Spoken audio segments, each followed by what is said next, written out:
चाहे कितना भी वेदों का ज्ञाता क्यों ना हो, शास्त्रों का ज्ञाता क्यों ना हो, शूद्र कभी पूजनीय नहीं हो सकता।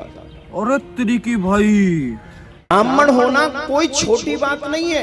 अगर ब्राह्मण के कुल में हम जन्म लेते हैं तो वो कोई साधारण बात नहीं है, क्योंकि ब्राह्मण को इस पृथ्वी पर देवता का रूप बताया है शास्त्रों ने। अच्छा, ब्राह्मणों को देवता का रूप बताया है? भागवत को किसने लिखा? अरे भगवान ने ही तो लिखा। अब भगवान ने जो लिखा उसको भी हम ना माने तो ये तो अज्ञानता हो गई ना। अच्छा, ये तो बहुत ही अज्ञानता हुई हमारी। तो पूजिए विप्र सकल गुणहीना, अच्छा, और शूद्र न गुण गण वेद प्रवीणा। शूद्र चाहे कितना भी वेदों का ज्ञाता क्यों ना हो, शास्त्रों का ज्ञाता क्यों ना हो, शूद्र कभी पूजनीय नहीं हो सकता। अरे तेरी की भाई। शिवलिंगस्तु शूद्राणाम, इसका अर्थ है पत्थर का लिंग शूद्रों के लिए है। शूद्रों का अर्थ ही मूर्ख होता है। द्विजातियों को और बुद्धिमानों को ये पत्थर के शिवलिंग नहीं पूजने चाहिए। यह पुराण का स्पष्ट आदेश है। मूर्ख लोग मूर्ति को ईश्वर समझते हैं। मृच्छिला धातुर्दावार्धी मूर्ता ईश्वर बुद्धिया क्लिश्चियंतित परसाड़ा मूढ़ा प्रशांति न यान्ति ते। अर्थ, मूर्ख लोग मिट्टी, पत्थर, धातु अथवा लकड़ी की मूर्तियों को ईश्वर समझते हैं। इनको कभी शांति प्राप्त नहीं हो सकती है। जल में तीर्थ वे मिट्टी के देवता नहीं होते। न हम्यानि तीर्थानि न देवा मच्छाल्यम्य। इसका अर्थ है जल में स्थान तीर्थ नहीं कहलाते। मिट्टी और पत्थर की प्रतिमाएं देवता नहीं होती हैं। पत्थरों की पूजा करने के लिए हम इनकार नहीं कर रहे। अपना शिव पुराण विद्याश्वर संहिता निकाल कर देखिए, इसमें लिखा है मूर्ख लोग मूर्ति को ईश्वर समझते हैं।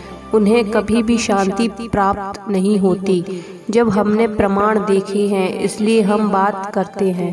यदि आपको शंका होती है तो आप भी अपने संत ग्रंथों को उठाकर खोल कर देखिए। सभी को जय मसीह की। आप सभी का स्वागत है एल एलियन बाइबल की शिक्षाओं में। आज हमने देखा कि किस तरीके से इसका परिणाम भयानक होता है जो लोग मूर्तियों की पूजा करते हैं। अब हम बाइबल से देखते हैं जिसका परिणाम कितना भयानक हुआ। रोमियो अध्याय 1 आयत 18।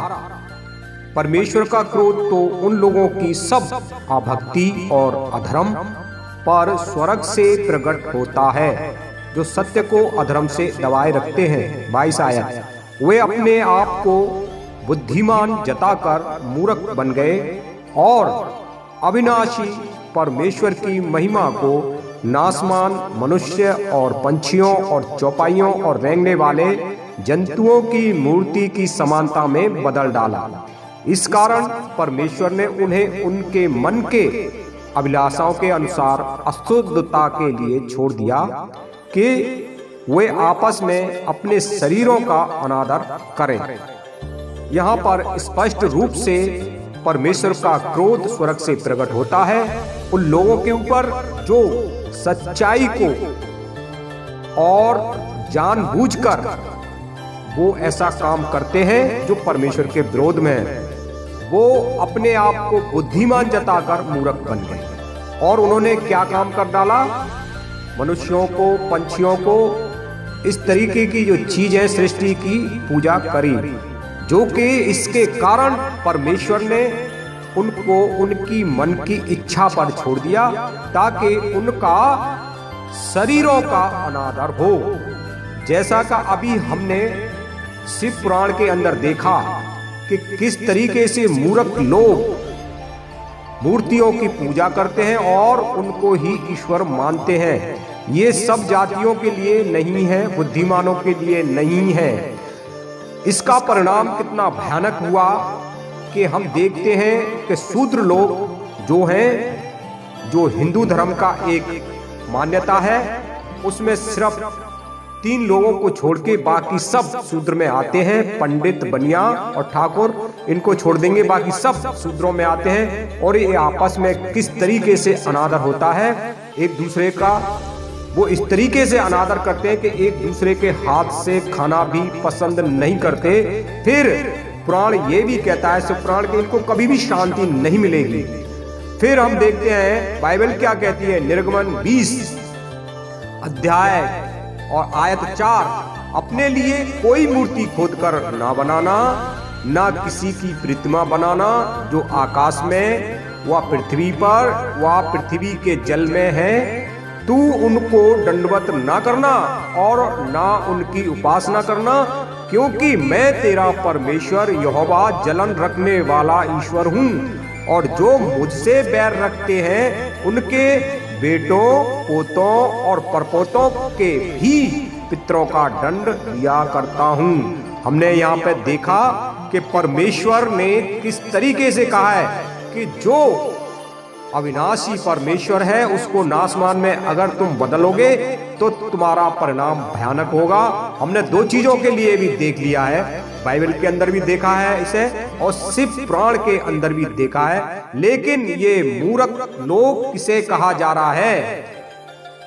यहाँ पर मूर्ख, बाइबल में मूर्ख और शिव पुराण में मूर्ख, ये वही है जो जानबूझ के ऐसा करते हैं। इनको शिक्षा भी दी जाए तब भी ये नहीं मानते। परमेश्वर का ज्ञान है कि मूर्ति पूजा ना करें वरना आपको शांति नहीं मिलेगी। कृपया करके इस वीडियो को शेयर करें। सबको जय मसीह की। परमेश्वर आपको बहुत बहुत आशीष करे।